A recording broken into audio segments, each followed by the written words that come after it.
আসসালামু আলাইকুম রহমতুল্লাহ। মাশাআল্লাহ, দেখতে পাচ্ছেন আমাদের কুমিল্লার লতিরাজ বাড়ি ওয়ান হাইব্রিড।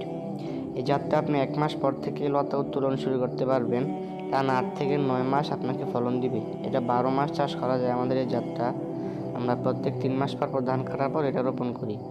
বিভিন্ন জমিতে, কোনো জমিতে আপনার গাছ শেষ হয়ে যায়, কোনো জমিতে মাত্র লতা বের হয়, কোনোটা নতুন হয়। এমন আপনি দেখতে পাচ্ছেন এখানে একটা জমি অনেক বড় জমি, আর একটা দেখালাম মাত্র ছোট কিছু জমি রয়েছে। আমি শেষে দেখাবো, ওগুলো অনেক বড় বড়।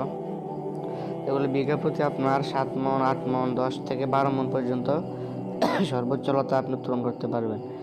1000 টাকা করে যদি লতা আপনি বিক্রি করেন 25 টাকা কেজি দরে পাইকারি, তাহলে আপনার 5 মণ বিক্রি করলে সপ্তাহে 5000 টাকা। ছোট্ট একটা জমি থেকে 5 মণ লতা সপ্তাহে মিনিমাম ওঠে। তো সব মিলিয়ে এখান থেকে আপনি মাসে প্রায় 30-40 হাজার টাকা ইনকাম করতে পারবেন 1 বিঘা জমি থেকে। এগুলো বড় জমি দেখতে পাচ্ছেন, এটা অন্য একটা জমি আমাদের। তো এইভাবে আপনারা যদি মনোযোগ দিয়ে চাষ করতে পারেন, আপনাকে 8-9 মাস টানা ফলন দিবে।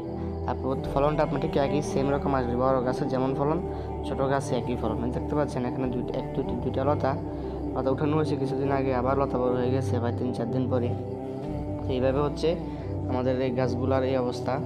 যারা অনেকে বীজ খুঁজেন যে ভাই আপনার সাথে আমি পরামর্শ করতে চাই বা আমাদেরকে ভালো বীজ দেন, আমরা যেন এগুলোকে চাষ করতে পারি, বা আমাদের দিকে কেউ করে না এমন অনেক আছে। অনেকে বলেন যে ভাই আমরা জানি না কীভাবে চাষ করতে হয়, পরামর্শ দেন। তো আমাদের একটি হোয়াটসঅ্যাপ নাম্বার দেওয়া আছে এখানে, ইমো নাম্বার। ওইটা হোয়াটসঅ্যাপে আপনারা অ্যাড করে রাখিয়ে দেবেন। যে কোনো তথ্য বা পরামর্শ লাগার প্রয়োজন হলে ভয়েস পাঠাবেন, আমরা আপনাকে রিপ্লাই দেব, বা আমাকে ডাইরেক্ট সরাসরি কন্ট্যাক্ট নাম্বারে কল দিয়ে আপনি সহযোগিতা পেতে পারেন। আর যারা আমার থেকে বীজ নিয়েছেন তারা অবশ্যই পরামর্শ নেবেন আমার থেকে। আর যারা আমার থেকে বীজ কিনেন না, অন্য জায়গা থেকে নিয়েছেন কিন্তু লস হচ্ছে বা আপনারা বুঝতে পারেন না, তারাও আমার থেকে পরামর্শ নেবেন। সকলকে আমরা ইনশাল্লাহ পরামর্শ দিয়ে থাকি কীভাবে আপনি ভালো ফলন বের করতে পারেন। আপনাদের সহযোগিতায় কৃষকরা যদি লাভবান হতে পারে তাহলে দেশ এগিয়ে যাবে ইনশাল্লাহ, সেটা আমরা আশাবাদী। আর বর্তমান দেশের যে পরিস্থিতি, এই বাজার দ্রব্যের যে দাম, কৃষকদের থেকে খুব কম দামে কিন্তু এটা কিনে আনা হয়, কিন্তু বাজারে সিন্ডিকেটের কারণে এটার দামটা বৃদ্ধি পায়। তো কৃষকদেরকে বলবো আপনারা পাইকারি বিক্রি না করে জায়গায় জায়গায় খুচরা কিছু সেলসম্যান রাখেন, বা নিজেরা কষ্ট করে সেল করেন, ইনশাল্লাহ লাভবান হতে পারবেন।